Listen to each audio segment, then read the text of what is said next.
কোথাও কোথাও শিক্ষার্থীদের প্রতি তাকিয়ে কোনো সদস্য কোনো প্রতিনিধি যদি তাদের সহযোগিতা না পায় নিজে একসাথে নেমে যায়, সেটি যদি শিক্ষার্থীদের প্রতি দায়িত্ববোধের কারণে তিনি করে থাকেন, যদিও করে থাকেন, তবে এটা কাম্য না, এভাবে করা উচিত না। সংশ্লিষ্ট প্রশাসনেই সংশ্লিষ্ট অথরিটি সেটা নিশ্চয় করবেন। বিশ্ববিদ্যালয়ের মাদকের বিরুদ্ধে এবং অন্যান্য অন্যায় বিচারের বিরুদ্ধে আমরা স্ট্যান্ড নিই, আমরা বারবার দেখেছি প্রশাসন আমাদেরকে অসহযোগিতা করেছে, বরং বিপরীতভাবে বিরোধিতা করেছে, আমাদেরকে সে কাজ বাস্তবায়ন করতে দেয় নাই। প্রত্যেকটা কাজে আপনারা দেখেছেন, ইভেন ছোট ছোট সংস্কারের কাছ থেকে শুরু করে বড় বড় প্রকল্প, প্রত্যেকটা কাজে একটা চক্র, একটা বিশেষ গ্রুপ, সেটা শিক্ষকদের এবং কর্মচারীদের, তারা যৌথভাবে এই কাজগুলো বাস্তবায়ন যাতে করতে না পারে সে চেষ্টা করেছে। সেই জায়গায় আমাদের ডাকসুর নির্বাচিত সদস্যরা এবং নির্বাচিত প্রতিনিধি বারবার আমরা অনেক চ্যালেঞ্জের মুখোমুখি হয়েছি এবং আমরা জারি রেখেছি।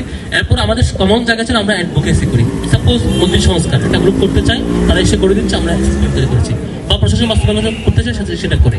এর বাইরে আমরা সরাসরি কোনো কিছু এক্সিকিউট করি না। কেউ করলে তাকে আমরা কোনো সদস্য করতে চাই, তাকে আমরা বলি যেটা এভাবে না, বরং সংশ্লিষ্ট প্রশাসনের বাস্তবায়ন করবে।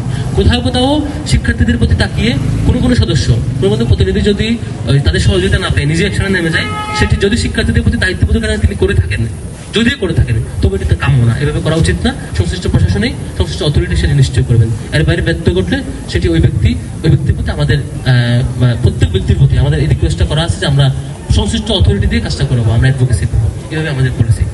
ধন্যবাদ সবাইকে, থ্যাংক ইউ, আসসালামু আলাইকুম রহমতুল্লাহ।